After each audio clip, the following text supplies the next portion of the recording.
Cuando llegué a la casa de Manuel esa tarde de jueves, lo primero que vi fue el coche de Salvador estacionado frente al portón. Un Mercedes negro que conocía muy bien, porque había sido mi abogado durante 15 años. ¿Qué hacía él aquí a las 3 de la tarde, cuando se suponía que Manuel estaba trabajando? Mi estómago se contrajo con esa sensación que las mujeres de mi edad conocemos bien, esa que nos avisa cuando algo no está bien. No toqué el timbre. Algo me detuvo. En lugar de anunciar mi llegada como siempre hacía, caminé despacio por el jardín lateral hasta la ventana del salón. Las cortinas estaban entrecerradas, pero podía ver perfectamente el interior. Ahí estaban los dos, sentados frente a frente en los sillones de cuero que yo les había regalado el año pasado. Manuel tenía papeles en las manos. Salvador revisaba una carpeta manila. La voz de mi hijo llegó clara hasta mis oídos. Mamá ya no puede vivir sola, Salvador. Ayer se olvidó de cerrar la llave del gas, y la semana pasada no recordaba dónde había puesto las llaves del coche. Mentira. Mentira completa. Yo recordaba perfectamente haber cerrado esa llave, y mis llaves estaban exactamente donde las dejaba siempre, en el plato de cerámica junto a la entrada. Salvador asintió mientras escribía algo. Perfecto. Manuel. Con estos episodios documentados, podemos proceder. El certificado médico que conseguí será suficiente para demostrar deterioro cognitivo. Una vez que el juez declare la incapacidad, tendrás control total sobre sus bienes. La casa se puede vender inmediatamente. Las palabras cayeron sobre mí como piedras heladas. ¿Certificado médico? ¿Qué certificado médico? Yo no había visto a ningún doctor en meses, excepto mi chequeo rutinario donde todo salió perfecto. Mi corazón comenzó a latir tan fuerte que temí que pudieran escucharlo desde adentro. Manuel se reclinó en el sillón, el mismo donde solía sentarse cuando era niño a pedirme que le leyera cuentos. El problema es que mamá todavía está muy lúcida para algunas cosas. Ayer mismo me llamó para contarme sobre las noticias del periódico. No va a ser fácil convencerla de que necesita cuidado especializado. Por eso necesitamos actuar rápido, respondió Salvador, cerrando la carpeta con un golpe seco. Una vez que presente los papeles en el juzgado, ella no podrá hacer nada. Le diremos que es por su propio bien, que la residencia donde la vamos a llevar es la mejor de la ciudad. Para cuando se dé cuenta de lo que realmente está pasando, ya será demasiado tarde. Residencia. Asilo. Estaban hablando de encerrarme en un asilo como si fuera una anciana senil que no entiende nada. Yo, que llevaba las cuentas de mi casa al centavo, que recordaba el cumpleaños de cada nieto, que todavía cocinaba para toda la familia los domingos. Mi mano se aferró al marco de la ventana para no caerme. No por debilidad, sino por la magnitud de la traición que acababa de descubrir. Mi propio hijo, la persona por la que había sacrificado todo, estaba planeando robarme mi libertad, mi casa, mi dignidad. Los escuché hablar de cifras, de plazos, de documentos que ya tenían preparados. Hablaban de mí como si ya estuviera muerta, como si fuera solo un obstáculo que eliminar para llegar a mi dinero. 40 años trabajando día y noche para darle la mejor educación, para comprarle su primera casa, para ayudarlo cada vez que lo necesitó. Salvador se puso de pie y le entregó una carpeta a Manuel. Aquí tienes todo lo que necesitas. Los papeles de la residencia Santa María, el poder notarial que tienes que hacer firmar, y el certificado médico falso. Recuerda, necesitamos que ella firme antes del viernes, porque el lunes presento todo en el juzgado. Manuel tomó los papeles como si fueran un regalo de Navidad. Perfecto. Esta noche voy a cenar con ella y le hago firmar todo. Le voy a decir que son papeles del seguro médico. Ella siempre firma sin leer cuando le digo que es algo importante. Tenía razón. Siempre había confiado en él ciegamente.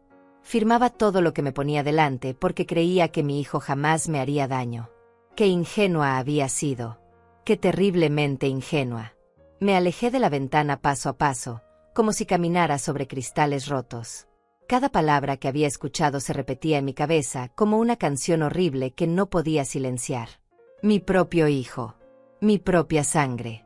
El niño que había cargado en brazos, al que había cantado canciones de cuna, al que había defendido de todo y de todos. Llegué hasta mi coche con las piernas temblando, no de edad, sino de una furia fría que nunca había sentido antes. Me senté al volante y respiré hondo.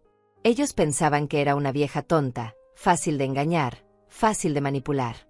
Creían que podían jugar conmigo como con una muñeca rota. Encendí el motor y conduje despacio hacia mi casa, mientras una sonrisa extraña se dibujaba en mis labios. Manuel y Salvador habían cometido un error muy grave. Habían subestimado a Hortensia Serrano. Pero esos dos todavía no sabían de lo que yo era capaz cuando alguien trata de quitarme lo que es mío. 3 meses antes de descubrir la traición, mi vida transcurría con la tranquilidad que una mujer de mi edad merece después de tanto luchar. Cada mañana me despertaba a las 6 en punto, sin necesidad de despertador. El cuerpo tiene su propia sabiduría cuando llevas décadas siguiendo la misma rutina. Lo primero que hacía era abrir las cortinas de mi recámara y saludar a mis geranios rojos en la ventana. Luego ponía la radio mientras preparaba café en la cafetera italiana que me había regalado mi difunto esposo Roberto hace 20 años. El aroma del café llenaba toda la cocina, mezclándose con el sonido de las noticias matutinas que escuchaba religiosamente cada día. Manuel pasaba a verme todos los martes y viernes por la tarde.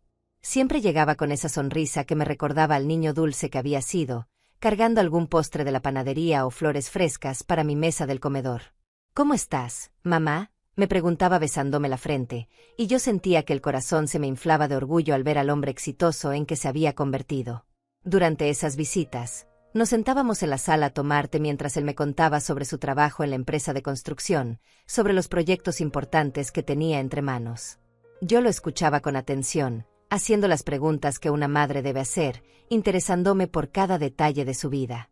Nunca sospeché que detrás de esas conversaciones aparentemente cariñosas, él estaba evaluando mi estado mental, buscando signos de deterioro que pudiera usar en mi contra. Los domingos eran sagrados en mi casa. Toda la familia venía a almorzar, Manuel con su esposa Carmen, y mi nieta Clara, que acababa de cumplir 16 años. Yo me levantaba desde las 5 de la mañana para preparar el cocido que tanto les gustaba, con garbanzos remojados desde la noche anterior y el chorizo que compraba en la carnicería del señor Alfredo. Clara era mi debilidad, mi única nieta, la niña de mis ojos. Mientras los adultos hablaban de trabajo y problemas, ella se sentaba a mi lado en la cocina y me ayudaba a picar verduras o me contaba sobre sus estudios. «Abuela, cuando sea mayor quiero ser fuerte como tú», me decía a veces, y yo no entendía por qué lo decía. Para mí, ser fuerte solo significaba haber sobrevivido a la pérdida de mi esposo y haber sacado adelante a mi hijo sola. Durante esas tardes familiares, Manuel se mostraba especialmente atento conmigo. Me traía un cojín para la espalda, me servía más agua, se aseguraba de que estuviera cómoda. «Tienes que cuidarte, mamá», me decía con voz preocupada. «A tu edad, cualquier cosa puede pasar». Yo interpretaba esas palabras como amor filial, como la preocupación natural de un hijo por su madre que envejece. Ahora entiendo que cada gesto supuestamente cariñoso tenía una intención oculta. Cuando me preguntaba si recordaba dónde había puesto las llaves, no era por interés genuino, sino para crear una narrativa de despiste. Cuando me sugería que quizás era hora de que alguien me ayudara con las cuentas del banco, no era generosidad, sino el primer paso para tomar control de mis finanzas. Las tardes entre semana las pasaba cuidando mi pequeño jardín en el patio trasero. Tenía tomates, lechugas, hierbas aromáticas y mis queridas rosas blancas que florecían cada primavera. Regar las plantas se había convertido en una meditación silenciosa, un momento de paz donde hablaba con Roberto como si todavía estuviera conmigo. «Nuestro hijo está bien», le decía a su fotografía en el altarcito que había montado junto a la ventana. «Está trabajando mucho, pero está bien». Por las noches, después de cenar algo ligero frente al televisor, me quedaba bordando manteles o tejiendo bufandas para el invierno. Mis manos, aunque con algunas manchas de la edad, seguían siendo hábiles y precisas. Cada puntada era perfecta, cada diseño salía exactamente como lo había planeado. No había nada de deterioro cognitivo en esa precisión. Los viernes por la noche, después de que Manuel se iba, yo revisaba mis cuentas bancarias en la computadora que Clara me había enseñado a usar. Sabía exactamente cuánto dinero tenía, cuánto gastaba cada mes, cuáles eran mis inversiones. Llevaba un registro meticuloso de cada peso que entraba y salía de mi casa. Mi mente estaba perfectamente clara para los números, para las fechas, para todo lo que realmente importaba. Pero había algo que había empezado a cambiar en los últimos meses, algo sutil que yo atribuía a mi imaginación. Manuel había comenzado a hacer preguntas extrañas durante nuestras conversaciones. «¿Recordaste tomar tus medicinas hoy, mamá? cuando yo solo tomaba vitaminas. ¿Estás segura de que cerraste bien la puerta anoche? Cuando siempre había sido obsesiva con los seguros de mi casa. También había notado que revisaba mis cosas con disimulo cuando creía que yo no estaba viendo. Sus ojos recorrían la mesa donde dejaba mis papeles, se fijaba en las cartas que llegaban del banco, preguntaba casualmente sobre documentos que yo guardaba en mi escritorio. En ese momento pensé que era curiosidad normal, preocupación de hijo responsable. Carmen, su esposa, había comenzado a tratarme con esa condescendencia que usan algunas personas con los ancianos. Me hablaba más lento, me explicaba cosas obvias, me preguntaba varias veces si había entendido algo simple. Hortensia, ¿quieres que te ayude a recordar dónde pusiste tu bolso? Me decía con una sonrisa demasiado dulce, cuando mi bolso estaba exactamente donde lo dejaba siempre. Incluso Clara había empezado a mirarme con una expresión diferente, como si estuviera estudiándome, buscando algo en mi comportamiento que yo no podía ver. Durante nuestras conversaciones en la cocina, a veces se quedaba callada observándome mientras yo pelaba papas o amasaba pan. Todos esos pequeños cambios, todas esas miradas extrañas, todas esas preguntas aparentemente inocentes, ahora cobraban sentido. No era paranoia mía ni imaginaciones de vieja. Era la preparación meticulosa de una traición que llevaba meses gestándose en silencio, bajo mis propias narices, mientras yo confiaba ciegamente en las personas que más amaba en el mundo. La vida normal que creía estar viviendo era solo una fachada cuidadosamente construida para hacerme sentir segura mientras ellos preparaban mi caída. Después de aquellos meses de aparente normalidad, comenzaron a suceder cosas que mi instinto no podía ignorar, aunque mi corazón se resistiera a aceptar lo que realmente significaban. Era como si hubiera una corriente subterránea de secretos fluyendo por debajo de todas nuestras conversaciones familiares, y yo empezaba a sentir sus ondas sin entender todavía su origen. La primera señal real llegó un martes por la tarde, cuando Manuel vino de visita como siempre. Yo estaba en la cocina preparando té cuando sonó su teléfono.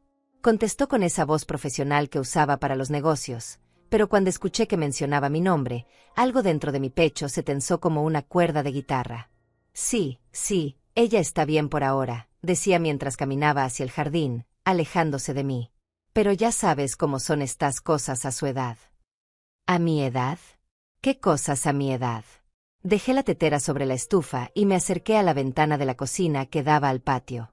Manuel estaba de espaldas, hablando en voz baja, gesticulando con la mano libre como hacía cuando discutía algo importante. No pude escuchar más palabras, pero el tono de su voz tenía algo urgente, algo que no me gustó nada.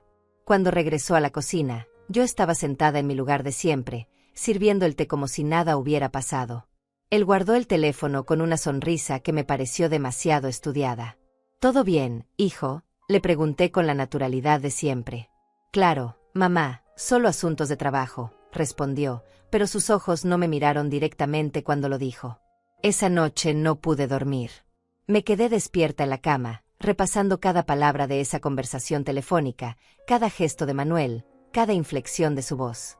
Roberto solía decirme que yo tenía un sexto sentido para detectar mentiras, que mi intuición nunca fallaba cuando algo andaba mal. Confía en tu estómago, Hortensia, me decía. Cuando te duele sin razón médica, es porque algo no está bien. La segunda señal llegó el viernes siguiente.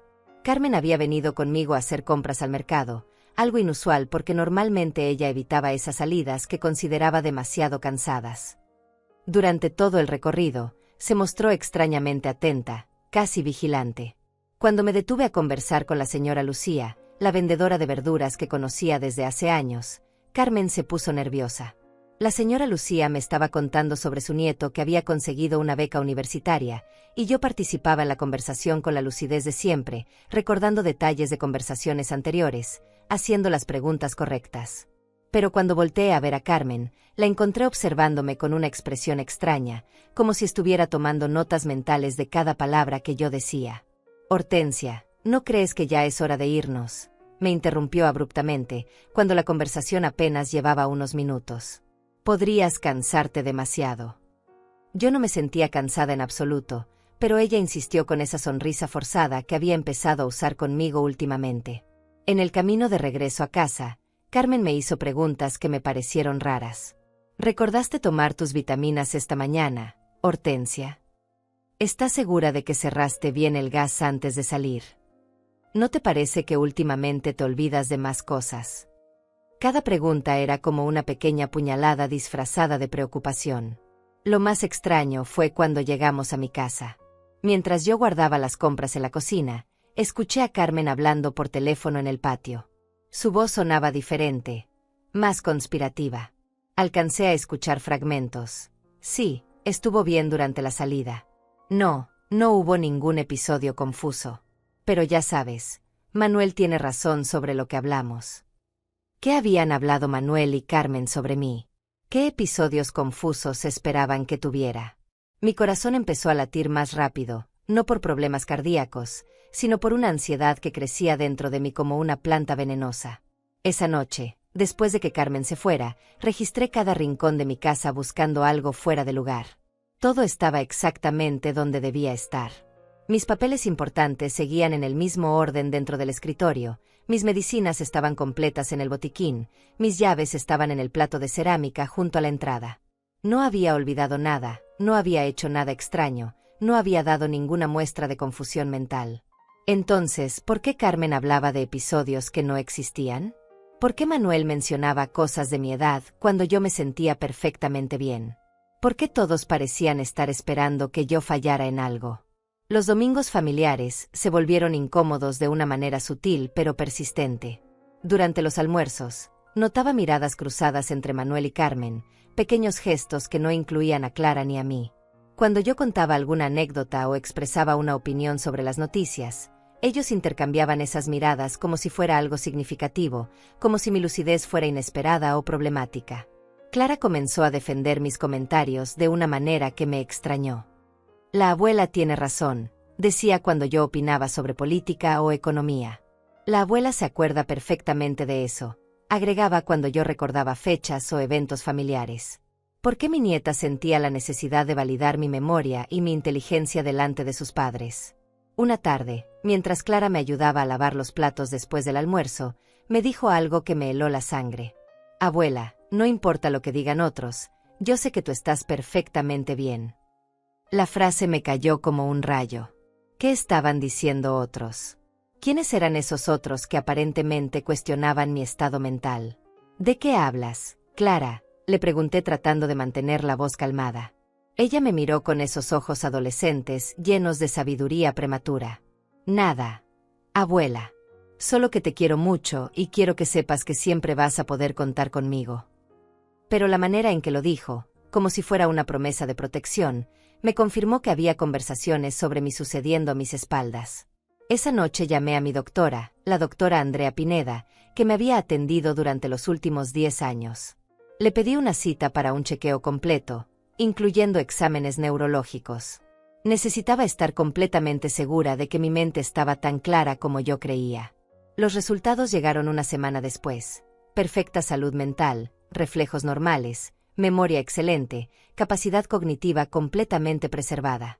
Pero en lugar de tranquilizarme, esos resultados me llenaron de una inquietud más profunda. Si yo estaba perfectamente bien, ¿por qué mi familia actuaba como si estuviera perdiendo la razón? ¿Por qué Carmen hablaba de episodios confusos que nunca habían sucedido? ¿Por qué Manuel mencionaba mi edad como si fuera una enfermedad? La respuesta llegó a mi mente como un susurro helado, porque necesitaban que yo pareciera confundida. Porque mi lucidez era un obstáculo para algo que yo todavía no podía imaginar.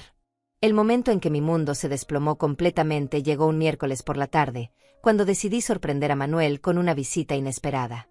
Había horneado su pastel de chocolate favorito, el mismo que le hacía cuando era niño y llegaba triste de la escuela.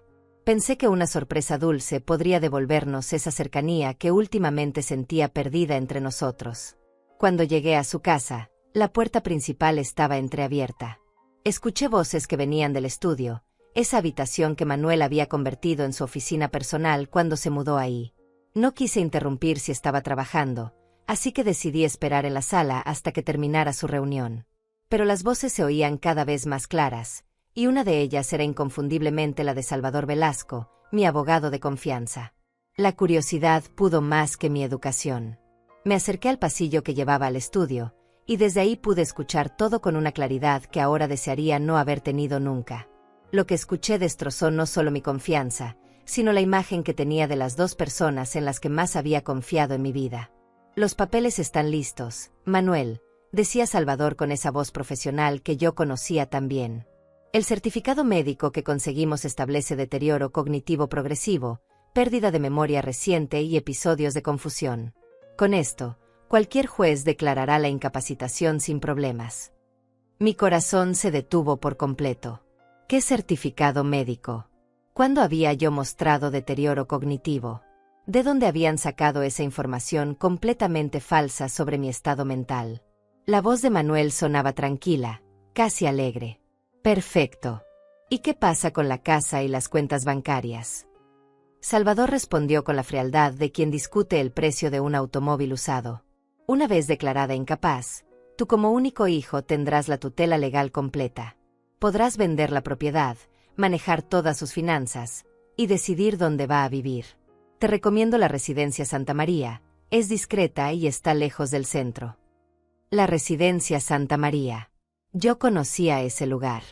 Era un asilo de ancianos en las afueras de la ciudad, conocido por recibir a pacientes con demencia severa. Un lugar donde las familias llevaban a sus padres para olvidarse de ellos hasta que la muerte los liberara de la carga económica y emocional. ¿Y si ella se resiste?, preguntó Manuel.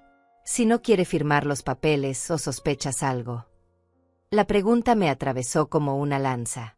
Mi propio hijo estaba preguntando cómo manipularme si yo me daba cuenta de su traición. Salvador se rió con una risa que me sonó diabólica. Manuel, tu madre ha firmado todo lo que le has puesto delante durante años sin leer. Le dices que son papeles del seguro médico, formularios de rutina, cualquier cosa. A su edad, y con el supuesto deterioro que hemos documentado, nadie va a cuestionar su competencia mental en el momento de la firma. Además, continuó Salvador, tenemos testigos que confirmarán los episodios de confusión. Carmen ya acordó declarar sobre las veces que tu madre se ha mostrado desorientada en público. Yo mismo puedo testificar sobre conversaciones donde ella parecía no entender conceptos legales básicos. Mentiras. Todo era mentira. Carmen nunca había presenciado episodios de confusión porque nunca los había habido. Salvador nunca había tenido conversaciones conmigo donde yo mostrara falta de comprensión legal. Todo era una construcción ficticia, una narrativa fabricada para justificar el robo más cruel que podían cometer, el robo de mi libertad. ¿Cuánto tiempo tenemos antes de que sospeche algo?, preguntó Manuel. Su voz sonaba ansiosa, como la de un ladrón planeando un atraco. Salvador reflexionó unos segundos antes de responder. No mucho. Tu madre es más observadora de lo que aparenta. He notado que últimamente hace más preguntas sobre documentos, revisa más cuidadosamente lo que firma. Tenemos que movernos rápido, antes de que se dé cuenta de lo que está pasando. Entonces escuché algo que me hizo temblar de pies a cabeza. Manuel suspiró profundamente y dijo, a veces me siento mal por esto, Salvador. Es mi madre, me dio todo lo que tengo. Pero también es cierto que no puede vivir sola para siempre, y esa casa vale una fortuna en el mercado actual. No te sientas culpable, respondió Salvador con cinismo. Estás haciendo lo correcto para tu futuro y el de tu familia. Tu madre vivió su vida, tuvo sus años buenos. Ahora es tu turno de asegurar tu estabilidad económica. Además, en la residencia estará bien cuidada, sin preocupaciones. ¿Sin preocupaciones? Estar encerrada en un asilo contra mi voluntad, separada de mi casa, de mis recuerdos, de todo lo que había construido durante décadas, ¿era estar sin preocupaciones?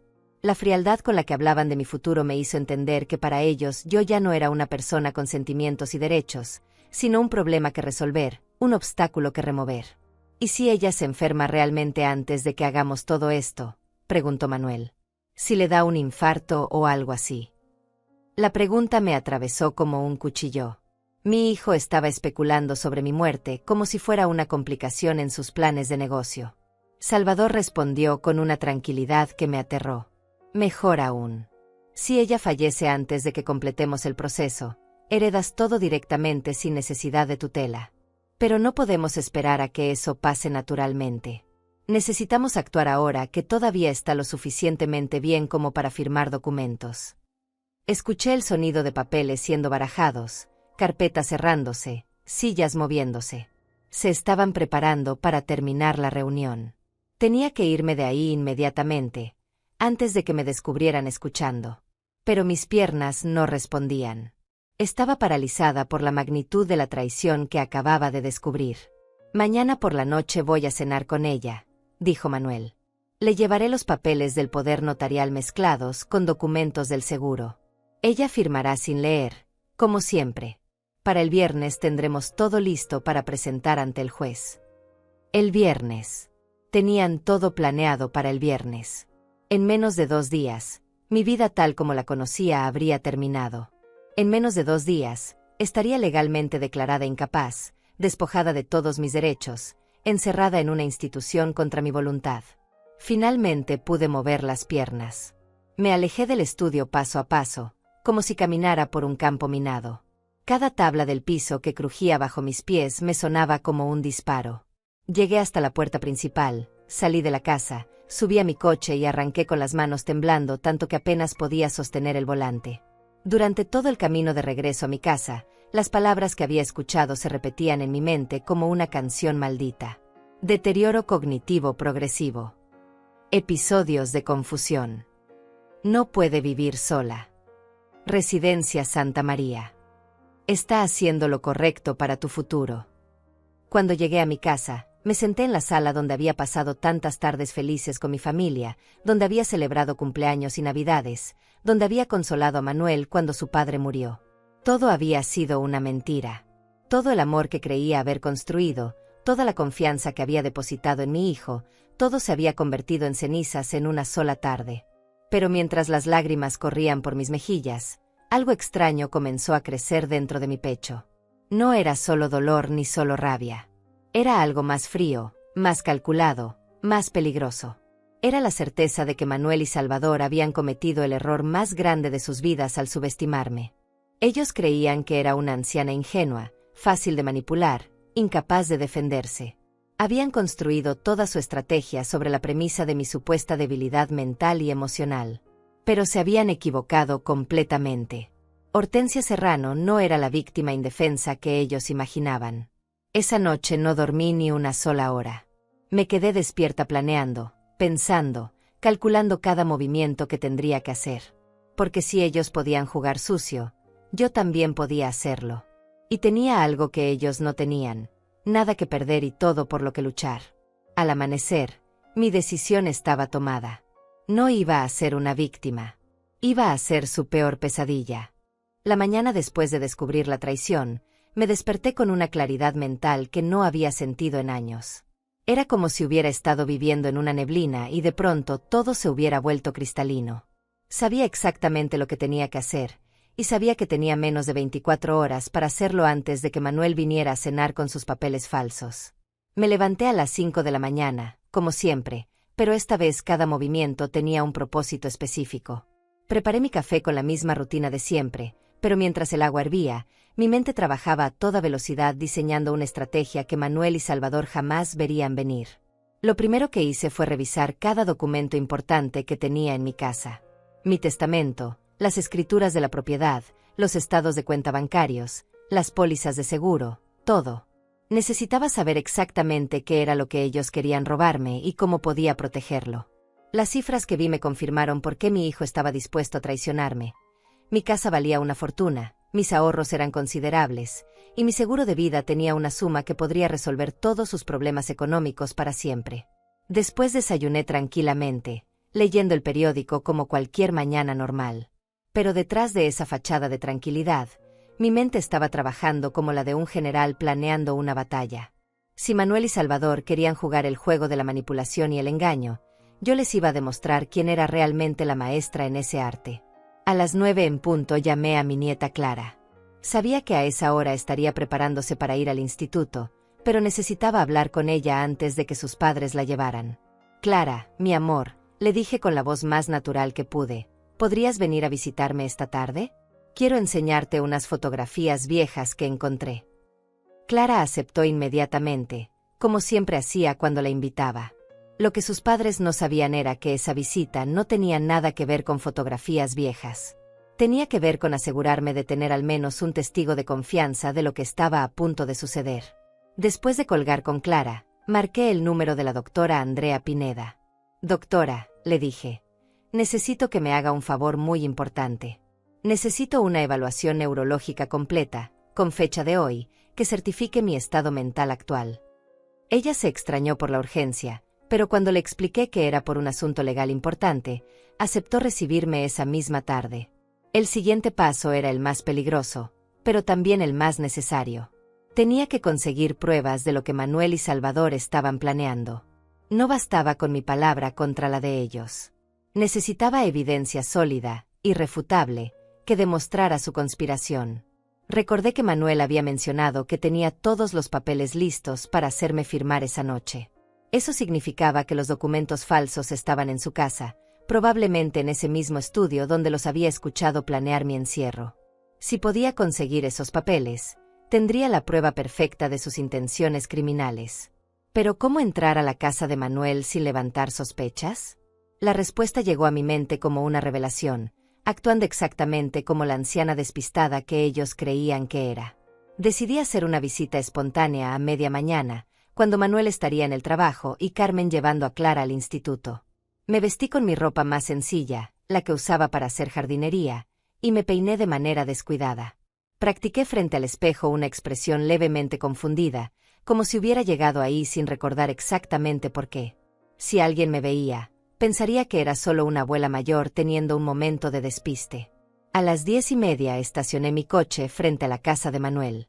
La calle estaba vacía, como esperaba. Caminé hasta la puerta principal y toqué el timbre varias veces. Cuando confirmé que no había nadie, recordé que Manuel siempre guardaba una llave de emergencia bajo la maceta de geranios del patio trasero. Una costumbre que había mantenido desde que era adolescente y llegaba tarde a casa. Encontré la llave exactamente donde sabía que estaría. Entré a la casa con el corazón latiendo tan fuerte que pensé que los vecinos podrían escucharlo. Cada paso que daba en esa casa que antes me había parecido un segundo hogar, ahora me sonaba como una invasión en territorio enemigo. Fui directamente al estudio. La puerta estaba cerrada con llave, pero recordé que Manuel tenía la costumbre de esconder una llave adicional detrás del marco de la fotografía familiar que colgaba en el pasillo.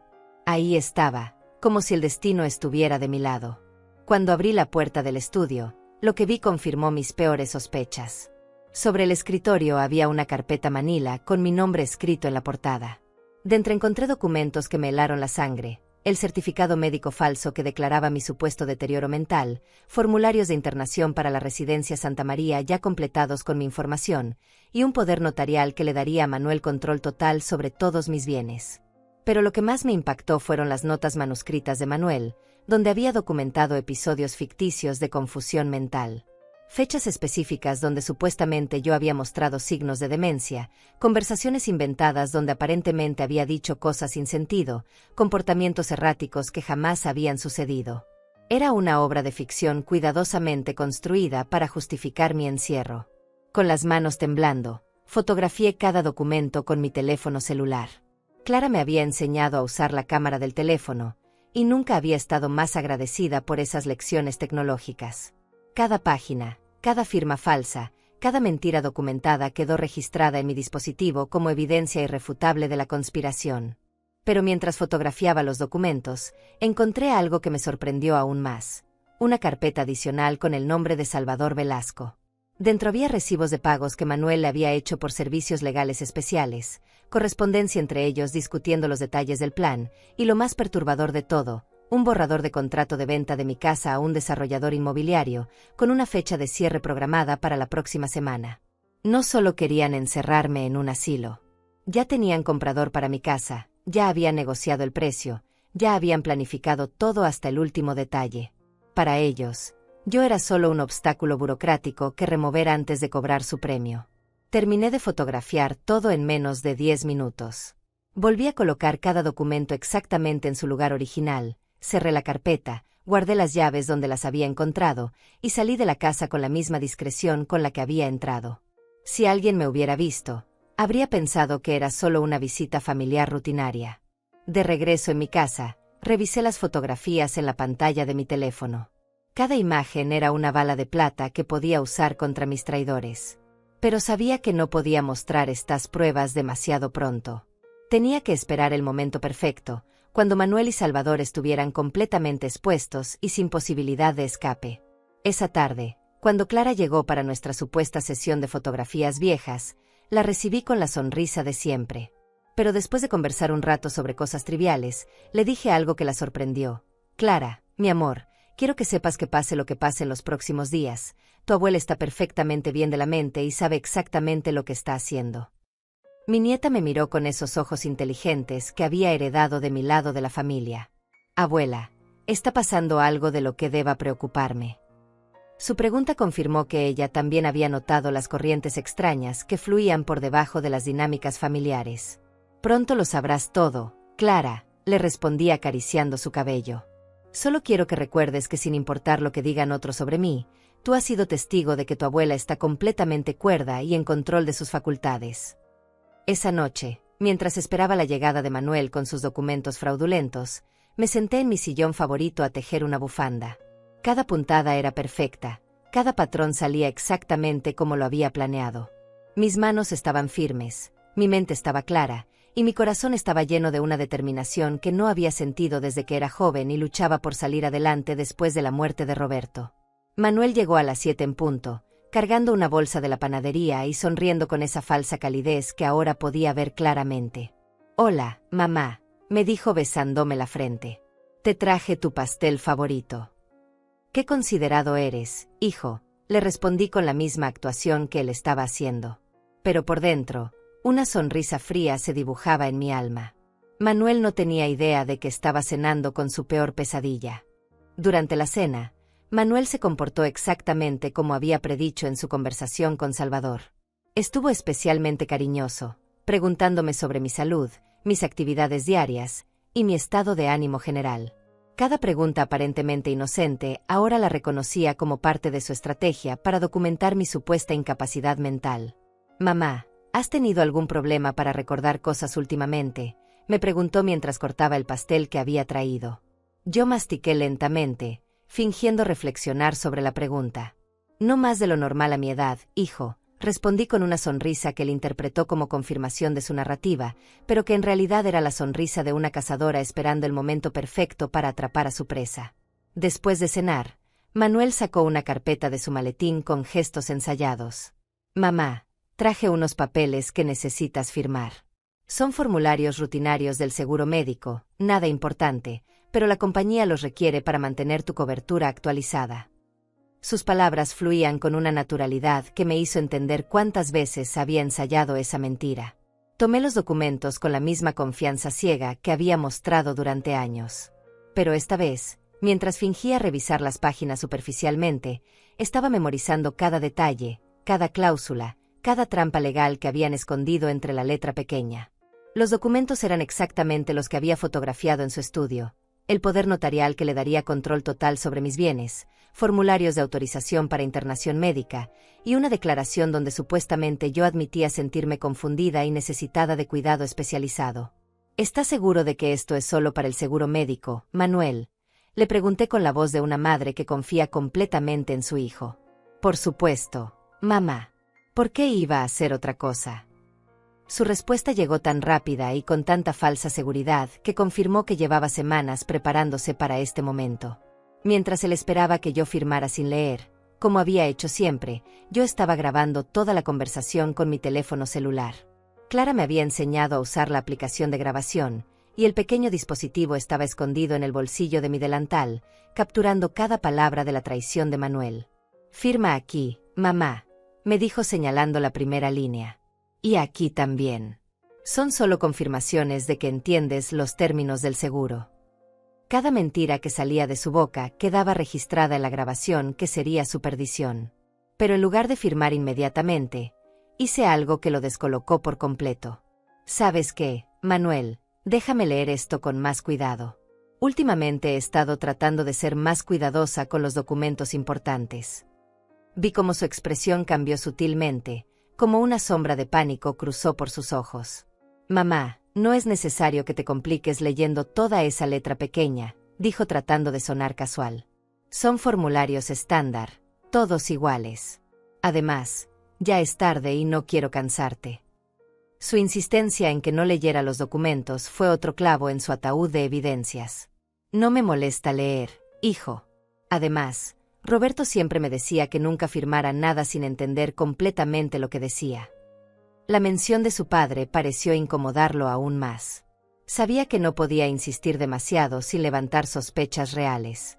Mientras fingía leer los documentos con dificultad, como si la letra pequeña me resultara complicada, estaba en realidad analizando cada cláusula legal con la claridad mental que había mantenido intacta durante todos estos años.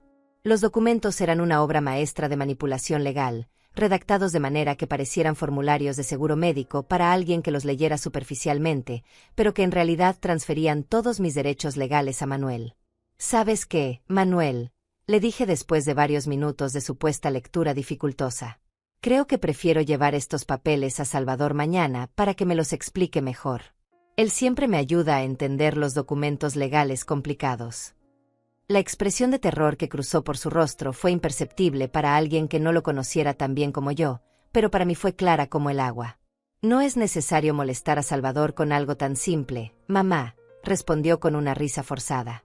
Además, estos papeles tienen fecha límite para mañana. Si no los enviamos esta noche, podrías perder tu cobertura médica. La urgencia artificial que introdujo en su voz fue otra prueba más de sus intenciones fraudulentas. En ese momento supe que había llegado el momento de darle la primera pista de que su plan no funcionaría como esperaba. «¿Sabes qué es extraño, Manuel?», le dije con voz aparentemente ingenua. «Ayer llamé a la compañía de seguros para preguntar sobre mi cobertura, y me dijeron que todo estaba perfectamente al día. No mencionaron ningún formulario pendiente». Vi cómo la sangre se le iba del rostro. Su mente trabajaba frenéticamente tratando de improvisar una explicación para esa discrepancia. «Tal vez hablaste con el departamento equivocado, mamá. Las compañías de seguros son muy grandes. A veces la mano derecha no sabe lo que hace la izquierda». Su explicación desesperada quedó grabada junto con todo lo demás. Pero decidí no presionarlo más esa noche. Necesitaba que él creyera que todavía tenía control de la situación, que su plan seguía funcionando. «Tienes razón, hijo. A veces estas compañías grandes son muy confusas». Le devolví los documentos sin firmar. «¿Puedo firmarlo mañana? Estoy un poco cansada y quiero estar segura de que entiendo todo correctamente». Manuel tuvo que aceptar, aunque era evidente que la demora no estaba en sus planes. «Por supuesto, mamá. Pero trata de firmarlo temprano, ¿de acuerdo? No queremos que tengas problemas con tu seguro». Se fue de mi casa esa noche creyendo que había ganado tiempo para convencerme, sin saber que había perdido la guerra completamente. Después de que se fuera, escuché la grabación de toda nuestra conversación. Cada mentira, cada manipulación, cada intento de engaño había quedado documentado con perfecta claridad. Pero sabía que necesitaba más que eso. Necesitaba evidencia de la conspiración completa, incluyendo la participación de Salvador. Esa noche llamé a Clara y le pedí que viniera a desayunar conmigo la mañana siguiente. «Necesito pedirte un favor muy especial, mi amor», le dije. «Y quiero que sepas que estás ayudando a tu abuela a protegerse de algo muy serio». Clara aceptó inmediatamente, sin hacer preguntas, con esa lealtad incondicional que solo los nietos pueden dar. Al día siguiente, temprano en la mañana, llamé a Salvador directamente. «Salvador, necesito verte hoy para revisar algunos documentos importantes. Manuel me trajo unos papeles anoche que me gustaría que revisaras conmigo». Su respuesta fue inmediata y entusiasta, como la de un depredador que ve a su presa acercarse voluntariamente. «Por supuesto, Hortensia. ¿Qué tal si pasas por mi oficina a las 11? Podemos revisar todo con calma». Su voz sonaba triunfante, como si finalmente fuera a cerrar el negocio más lucrativo de su carrera. Pero Salvador no sabía que yo ya había hablado con la doctora Andrea Pineda, quien me había dado un certificado médico completo fechado el día anterior, confirmando mi perfecta salud mental y capacidad cognitiva plena. Tampoco sabía que tenía fotografías de todos sus documentos fraudulentos, grabaciones de las conversaciones con Manuel, y un testigo de confianza que podría confirmar mi lucidez mental. Cuando llegué a su oficina esa mañana, llevaba conmigo una sorpresa que cambiaría su vida para siempre.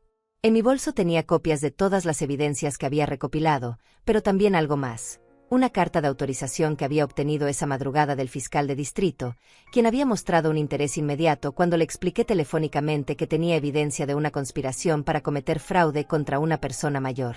Salvador me recibió con esa sonrisa falsa que había perfeccionado durante años de engañar a clientes vulnerables. Hortensia, querida, qué gusto verte. Manuel me contó que tienes algunas dudas sobre los papeles del seguro médico.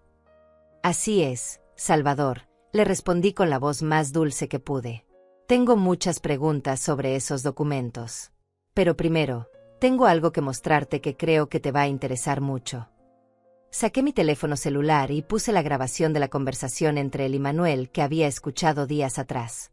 Su rostro se transformó completamente cuando escuchó su propia voz diciendo: el certificado médico que conseguimos establece deterioro cognitivo progresivo.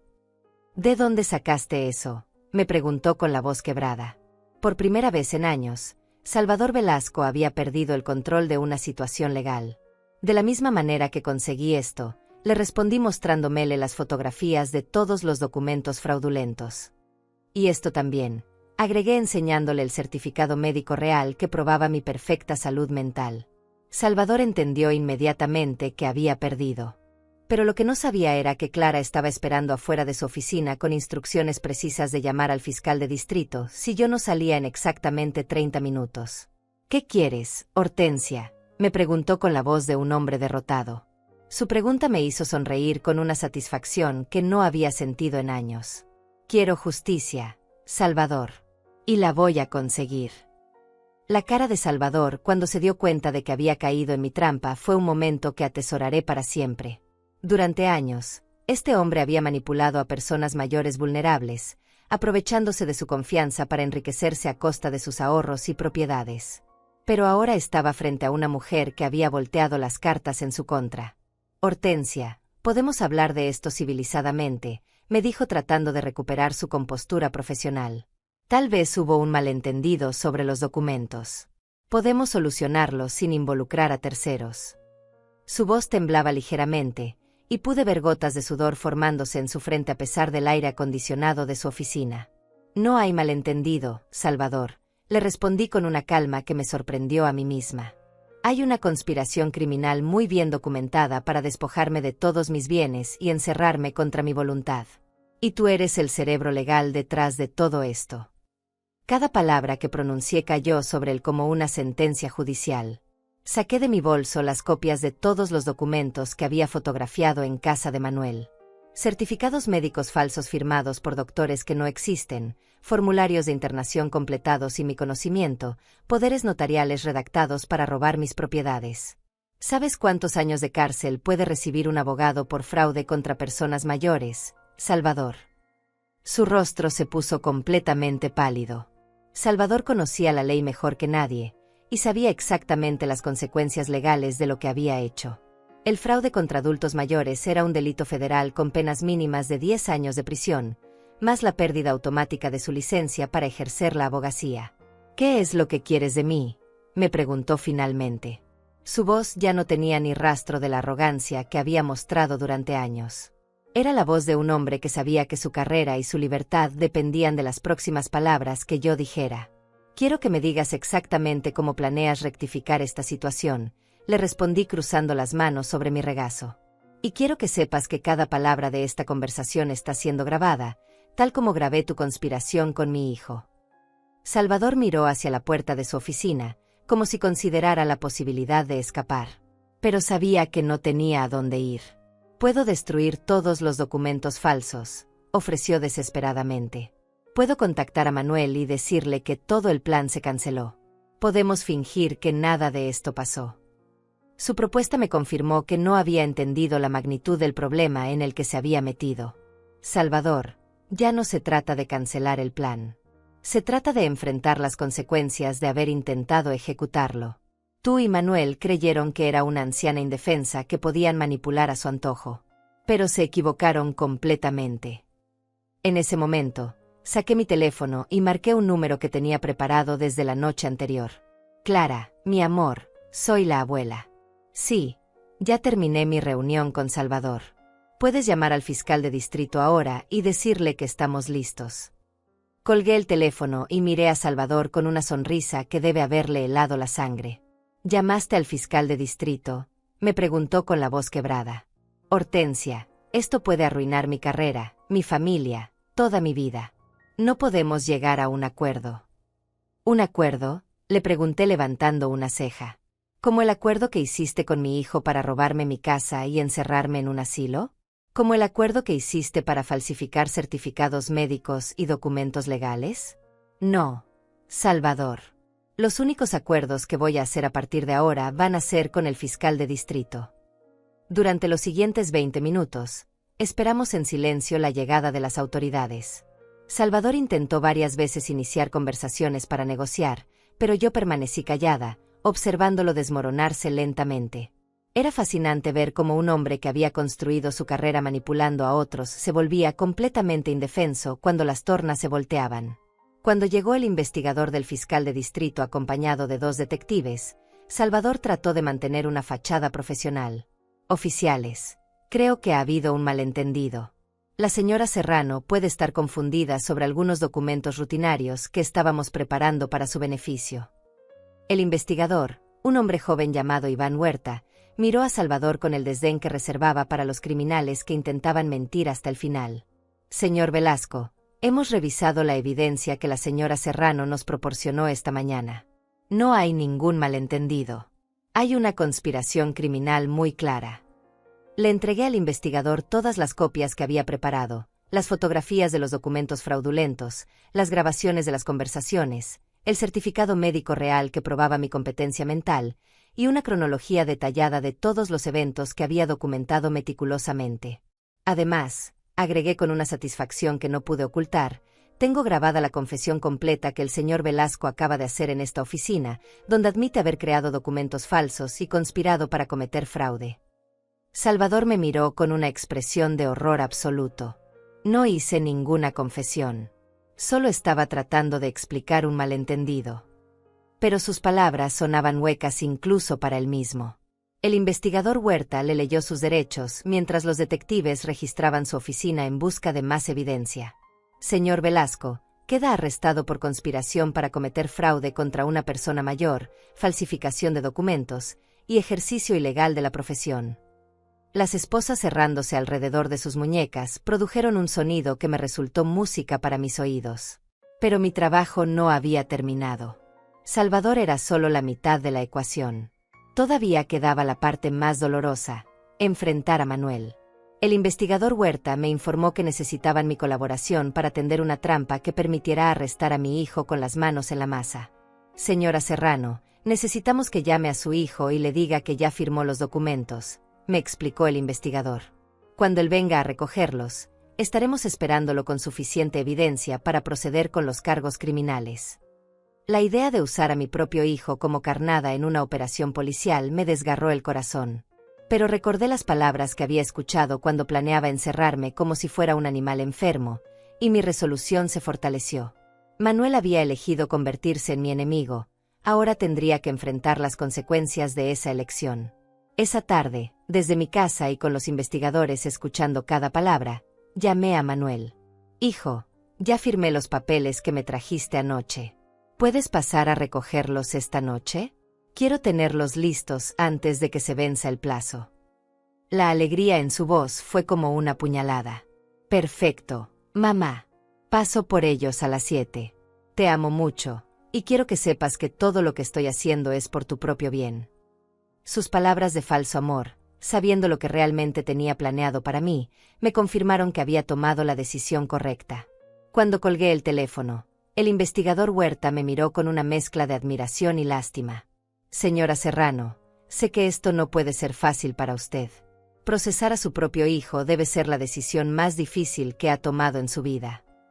No es difícil cuando ese hijo está dispuesto a destruir a su madre por dinero, le respondí con una firmeza que me sorprendió. Manuel dejó de ser mi hijo el momento en que decidió traicionarme. Ahora es solo un criminal que necesita enfrentar la justicia. Esa noche, mientras esperaba la llegada de Manuel con los documentos fraudulentos que sellarían su destino, me senté en mi sillón favorito y reflexioné sobre el camino que había recorrido en solo una semana. Había pasado de ser una víctima potencial a convertirme en la cazadora. Había demostrado que la experiencia y la sabiduría de una mujer de mi edad podían ser armas más poderosas que cualquier conspiración de jóvenes arrogantes. A las 7 en punto, Manuel tocó el timbre de mi casa sin saber que estaba tocando la puerta de su propia perdición. Manuel llegó puntual como siempre, cargando flores frescas y esa sonrisa que durante años había interpretado como amor filial, pero que ahora reconocía como la máscara de un depredador. «Hola, mamá», me dijo besándome la frente con una ternura completamente falsa. «¿Cómo te sientes hoy? Espero que hayas descansado bien después de tomar esa decisión tan importante». «Me siento perfectamente bien, hijo», le respondí con una calma que me sorprendió incluso a mí. «De hecho, me siento mejor de lo que me he sentido en años». Mis palabras tenían un doble significado que él no podía comprender, pero que dentro de pocos minutos adquiriría una claridad devastadora. Los investigadores estaban escondidos en mi cocina, grabando cada palabra, cada gesto, cada mentira que saliera de la boca de mi hijo. Habían instalado cámaras discretas que capturarían todo el intercambio para usarlo como evidencia en el juicio que cambiaría nuestras vidas para siempre. «¿Tienes los papeles listos, mamá?», me preguntó mientras se sentaba en el sofá donde tantas veces habíamos compartido momentos familiares genuinos. «Salvador está esperándolos para procesarlos primera hora mañana. Todo va a salir perfecto, vas a ver». La confianza en su voz me confirmó que no tenía la menor sospecha de la trampa que había caído. Saqué los documentos de la mesa del comedor, los mismos papeles fraudulentos que había fotografiado en su estudio, pero ahora con mi firma falsificada en cada página requerida. «Aquí están, Manuel. Firmé todo como me pediste». Le entregué la carpeta que contenía su propia sentencia de cárcel. Manuel revisó rápidamente las firmas con la satisfacción de quien acaba de ganar la lotería. «Perfecto, mamá. No sabes lo orgulloso que estoy de que hayas tomado esta decisión. Va a ser lo mejor para ti, ya vas a ver». Cada palabra que pronunció fue grabada como evidencia de su conocimiento y participación en la conspiración. «¿Y qué viene ahora, hijo?», le pregunté con genuina curiosidad. Quería escuchar de su propia boca los detalles del plan que había estado ocultándome. «¿Cuáles son los siguientes pasos?». Mi pregunta inocente lo animó a revelar información que sería crucial para su condena. «Bueno, mañana Salvador va a presentar estos documentos ante el juez», me explicó con entusiasmo criminal. «En cuanto el juez declare tu incapacitación legal, podremos proceder con tu traslado a la residencia Santa María. Es un lugar hermoso, mamá, vas a estar muy bien cuidada». Sus mentiras fluían con una naturalidad que me hizo entender cuánto tiempo había estado ensayando este discurso. «¿Y qué va a pasar con mi casa?», pregunté fingiendo la confusión de una anciana que no entiende completamente las implicaciones legales. Mi actuación era perfecta, alimentando su arrogancia y haciéndolo revelar más detalles incriminatorios. «No te preocupes por eso, mamá», respondió con condescendencia. «Yo me voy a encargar de todo. La casa necesita muchas reparaciones que tú no puedes manejar sola. Es mejor venderla y usar ese dinero para pagar tu cuidado en la residencia». La facilidad con la que mentía sobre vender mi casa me confirmó que había estado planeando esto durante meses. «Ya tienes comprador para la casa», insistí, necesitando que confesara los detalles completos de su plan. «No es muy rápido venderla». Mis preguntas aparentemente inocentes lo llevaron exactamente donde yo quería. «Bueno, sí, ya hay alguien interesado», admitió Manuel con una sonrisa que no pudo ocultar completamente. «Salvador conoce a un desarrollador que está dispuesto a hacer una oferta muy generosa. Es una oportunidad perfecta, mamá. Todo va a salir mejor de lo que podrías imaginar». En ese momento, decidí que había escuchado suficientes confesiones. Era hora de revelar la verdad y ver cómo reaccionaba cuando se diera cuenta de que había caído en una trampa perfectamente diseñada. «Manuel», le dije con una voz que cambió completamente de tono, «hay algo que necesitas saber sobre estos documentos que acabas de revisar». La expresión de su rostro cambió sutilmente, como si hubiera detectado algo diferente en mi voz. «¿Qué quieres decir, mamá?». Su pregunta tenía un matiz de inquietud que no había estado ahí segundos antes. «Quiero decir que cada firma en estos papeles es falsa», le respondí mirándolo directamente a los ojos. «Quiero decir que sé exactamente lo que tú y Salvador han estado planeando durante meses. Quiero decir que escuché cada palabra de su conspiración para robarme mi casa y encerrarme en un asilo». Vi cómo la sangre se le drenaba completamente del rostro. Su boca se abrió y cerró varias veces sin emitir sonido, como un pez fuera del agua. Mamá, ¿de qué estás hablando? Creo que estás confundida. No estoy confundida, Manuel, le dije levantándome del sillón con una dignidad que me había ganado a pulso. Estoy perfectamente cuerda, como puede confirmar el certificado médico que obtuve ayer de la doctora Andrea Pineda. Lo que estoy es decepcionada de descubrir que mi propio hijo es un ladrón y un mentiroso. Manuel se puso de pie bruscamente, dejando caer los documentos al suelo. Mamá, no sé qué te han dicho, pero alguien te está manipulando. Yo nunca haría nada para lastimarte. Su negación desesperada fue patética, especialmente porque estaba siendo grabada junto con todas sus confesiones anteriores. Alguien me está manipulando, repetí con una risa que no tenía nada de humor. Manuel, tengo grabaciones de tu conversación con Salvador donde planean declararme incapaz mentalmente. Tengo fotografías de todos los documentos fraudulentos que prepararon. Tengo evidencia de que ya negociaron la venta de mi casa sin mi conocimiento. La expresión de terror que cruzó por su rostro confirmó que sabía que había perdido completamente. Pero aún trató de mantener la farsa. Mamá, si escuchaste algo, seguramente lo malinterpretaste. Salvador y yo solo estábamos discutiendo opciones hipotéticas para el futuro, por si algún día necesitaras ayuda. Opciones hipotéticas. Le pregunté sacando mi teléfono celular. Es hipotético cuando Salvador dice textualmente, ¿el certificado médico que conseguimos establece deterioro cognitivo progresivo? Es hipotético cuando tú respondes, perfecto, una vez que el juez declare la incapacidad, tendremos control total sobre sus bienes. Reproduje fragmentos de la grabación que había hecho días atrás.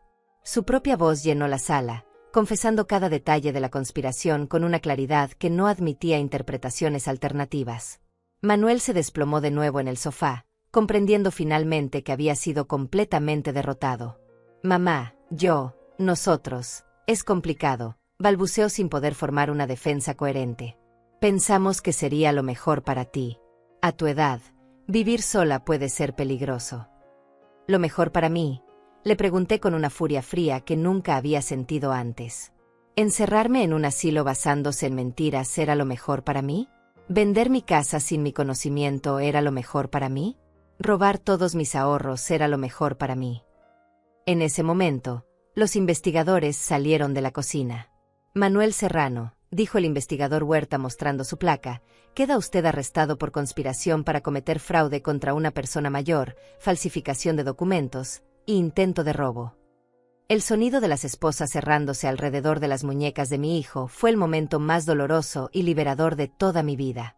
Manuel me miró con una expresión que mezclaba shock, miedo y algo que podría haber sido arrepentimiento. Mamá, ¿llamaste a la policía? ¿Vas a enviar a tu propio hijo a la cárcel? Su pregunta sonó como la súplica de un niño, pero ya no era mi niño. Era un criminal que había intentado destruir a su propia madre. Tú te enviaste a la cárcel el momento en que decidiste traicionarme, le respondí con una firmeza que me sorprendió. Yo solo me aseguré de que enfrentaras las consecuencias de tus acciones. Mis palabras cayeron sobre él como piedras, pesadas e irrevocables. Mientras se lo llevaban, Manuel gritó desde la puerta, «Mamá, soy tu hijo. No puedes hacerme esto». Pero sus gritos sonaban huecas. El hijo que yo había criado y amado jamás habría intentado robarme mi libertad y mi dignidad. El hombre que se llevaban esposado era un extraño que había usado el rostro de mi hijo para cometer la traición más cruel. Esa noche, después de que todos se fueron, me senté en mi sillón favorito con una taza de té y miré a mi alrededor. Mi casa seguía siendo mía.